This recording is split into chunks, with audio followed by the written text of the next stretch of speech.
I'm Ms. Bollick, and today I'm going to walk you through a physical head-to-toe shift assessment. Before I do the video, I want to just walk you through the things I'm assessing as I'm going through the physical assessment so you'll know what you're looking for.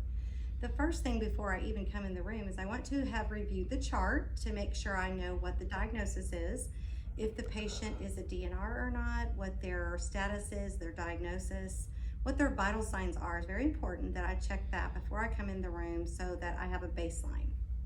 I also need to make sure that the vital signs were recently done, since that is part of my physical assessment.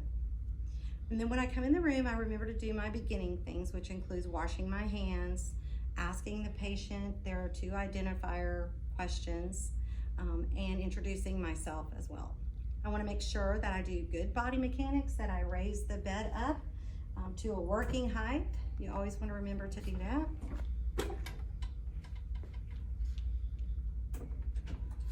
Raise your bed up like that. Okay, and then we're going to also, if we need to, raise the head of the bed up also.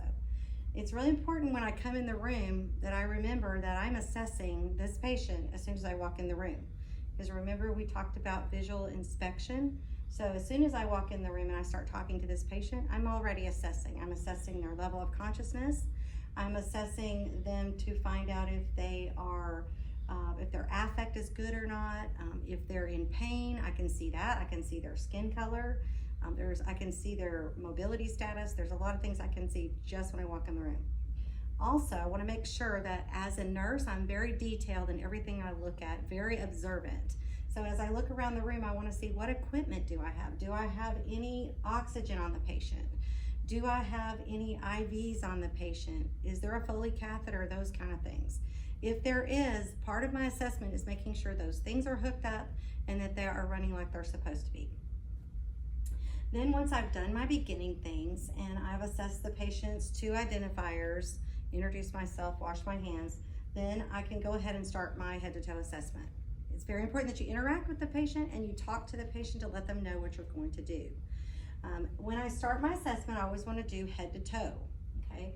So as I go through my assessment, I'm going to start with the head. I'm just really looking to see if I see any problems with their head. Is there any bruises or any problems with their hair? Do I see problems with that? Look at their skin on their face. Do I see any problems there? Okay. And as I'm going through, I'm assessing skin constantly, by the way. And also I'm always talking to the patient. So I'm going to take my pen light and I'm going to look at the eyes for pupil constriction on each side. And remember to turn the light off when you check for pupil constriction. Then you're also assessing for accommodation. So when you do the accommodation and you do the constriction, then you can say PERLA, pupils equal, round, reactive to light, and accommodation. Okay, that's what that stands for. So when I do the accommodation, I want the lights on. Okay, so when I do that, I'm just taking my pen light, I'm going straight down and asking them to watch the pen light, and I should see their eyes turn inward to watch the pen or the pen light as I'm going in, and their eyes should constrict, their pupils should constrict as that pen light's coming in. Okay, then I'm going to take my pen light and I'm going to just ask them to turn their head. I'm going to just briefly look inside each ear on each side, and you can stay on this side to do this, okay? So I'm just looking in each ear, okay, because most patients can turn their head all the way over for you, so you don't have to go side to side. I'm going to look inside their nose on each side, each nostril, to see if I see any polyps or any redness, any problems there. I'm going to go ahead and ask them to say ah, open their mouth, and I'm going to take my pen light and I'm just going to look inside there for the same reason. I'm assessing their teeth, I'm assessing their tongue and their mouth to make sure that there's not any obvious bruises or any bumps or any sores inside their mouth, okay? Then as I come down, I'm just doing a visual inspection of the neck. I'm looking at those pulses. Remember the carotid pulse? I'm looking there to make sure I don't see a bounding pulse. I don't have to assess that pulse. I'm just looking to see, do I see a bounding pulse there? Okay, as I come down, remember to remove the gown and provide privacy when you're doing this, because you've got to listen with your stethoscopes on the skin. Okay, so you're gonna hear the best sounds when you do that. You don't wanna listen on top of the gown. Okay, remember, you have to listen to all lung fields. Okay, so you're gonna start right up here, right a little bit below the clavicle, on each side, and you're gonna go side to side. Each time you move your stethoscope, you're gonna make sure they take a big deep breath, listen for the full inspiration, and listen for the full expiration, okay? You just keep going side to side, okay? And as you go down, you make sure that you're gonna start going out to the axillary area down here. So over here, you wanna listen on the axillary area here and over here. Okay, so there's a lot of different points you've gotta listen to for your lungs. Okay, now it's a good idea to keep your body systems together. Okay, so you've listened to the front, so you've listened to anterior, you've listened to both sides, so that's bilateral, okay, and you've listened to all lung fields. So now I wanna compare, especially if I've got adventitious lung sounds, I wanna compare that to posterior. So at this point, you wanna ask the patient to sit up or get someone to help you raise the patient. For our purposes here in the lab, they're kind of heavy, so we will help you, or someone will help you raise this patient up, okay? So if you can see on the back, and we'll just get the camera to move over here so you can kind of see where I'm going here, okay? So on the back, you're gonna be closer to the spine, okay? So you're gonna do points like here, here, here, here, and you are listening for a full inspiration and expiration. And as you come down, go ahead and start going out to the side so you can get the axillary areas. You're probably only gonna come down to about right here for your lung sounds. You're not gonna hear anything really below that because your lungs really don't go down past that. You are also doing a skin inspection. When I pull the patient up on the sitting up, I'm looking at the back for any bed sores, skin breakdown of any kind, so it's a good time to do that. And also the skin color. Okay, we're gonna ask the patient to lay back down. So now I've assessed anterior and posterior lung sounds, okay? Now I can take my stethoscope and I can listen to the apical pulse.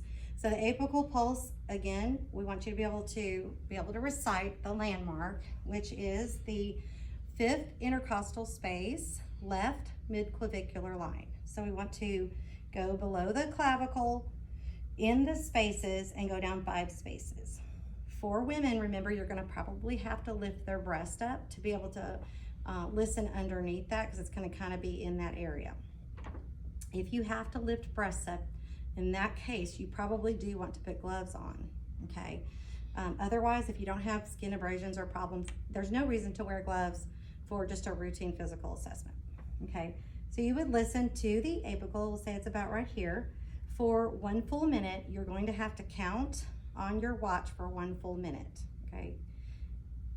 So once you listen to the apical pulse, then you're gonna put the gown back on. Always cover your patient back up because they do get cold really easy, okay? And we don't need this blood pressure cuff on anymore. When you're assessing the arms, remember you're gonna come down here and you're going to get them to raise their arm up. You're also assessing range of motion, okay? When you ask them to raise their arm up, you're assessing range of motion. So you can tell how much range of motion, how much mobility that they have in their arm, okay? Do a very thorough skin assessment. Look at their skin very well. You have to pull the gown down for all parts to look at every part of their skin, okay? Okay, then you're gonna do the same thing on this arm. And again, if the patient has good mobility, you can just get them to raise their arm up and stay on this side, okay? And you're gonna just be looking at all skin areas. You may have to ask them to turn over a little bit. All skin areas on all parts, okay? And while you're here at the arms, you're gonna go ahead and you're gonna assess their radial pulses. Now you know that the radial pulse has already been taken because you took vital signs. This is just checking to make sure they're equal. That's all you're doing on this part. So you can just do right like this, check and make sure you don't have to count it for any amount of time. You're just making sure that they feel equal and that they're regular, okay? You can go ahead now and you can check for capillary refill, which should be less than 2 seconds. You can assess their thumb, or you can assess one finger, but only one on each hand. And so I'm gonna assess that and make sure it does, the blood does come back within less than 2 seconds, okay? You can also do the other side from right here. Same thing over here, okay? All right, now, a good thing to do to make sure that they have good strength is get their hands and ask them to grasp your hands. Okay, so they will do that. Some of them are pretty strong, but some of them are weaker, okay? Now, while you're here, you can go ahead and do skin turgor to assess for tinting. So you can do it right here on the chest, okay? And you want it to have good recoil and return back to place. If it doesn't and you have tinting, that could mean dehydration, okay? As you come down, remember, you're also gonna provide privacy as much as you can this whole time, because I'm gonna assess the abdomen now. So I'm gonna go ahead and make sure I have this patient well covered, and I'm gonna ask the questions, okay? Because remember, I gotta do assessment in all areas. So I'm gonna assess things like, when did you eat last? How's your appetite? Did you have a bowel movement today? When was your last bowel movement? Are you urinating okay? Okay, do you have any problems with your bowel movements? Those are good questions to ask, because just hearing sounds is not enough. You got to be able to assess what the patient's symptoms are. Then remember, you listen, starting, as ATI tells you, you should start in the right lower quadrant, and then you just go from each quadrant and you listen for bowel sounds. As soon as you hear the sounds, you know they're active in that quadrant. If you have to listen for a long time, when you get between 3 to 5 minutes of listening, some books say 2 minutes, they're considered absent, okay? In that case, you should get another nurse to come listen before you just go call the doctor and say, these bowel sounds are absent. It's always a good idea, especially as a new nurse, you should do that. As part of your routine shift assessment, you do not have to assess the perineal area. However, if there's a catheter there, you do want to make sure that you do look at the catheter to make sure that there's no signs of infection or any problems. But making sure they're voiding okay, there's no burning, there's no pain, there's no hesitancy or urgency that's involved when they urinate, that tells you that there's no problems with their urination in their bladder, okay? Now, you might see at this point that this patient is soiled, and so you would want to, as soon as you get done with your assessment, have someone come and clean this patient up, okay? Then as you go down the feet, you're looking at the legs. You will want to keep the patient covered, and if this patient's a very cold-natured patient, you could always get like what's called a bath blanket or another blanket and just like fold it over the top here so that will keep them warm and provide privacy. It just makes them feel a lot more secure when you do that.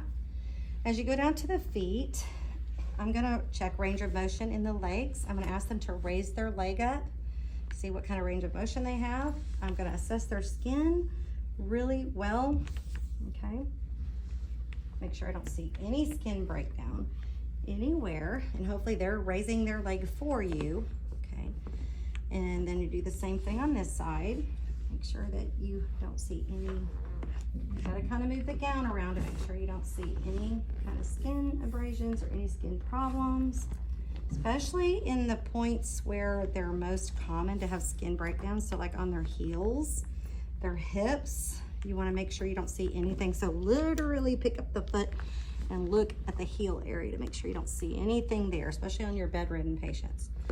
So then after you do the skin assessment, then just come down here and do your pedal pulse, okay?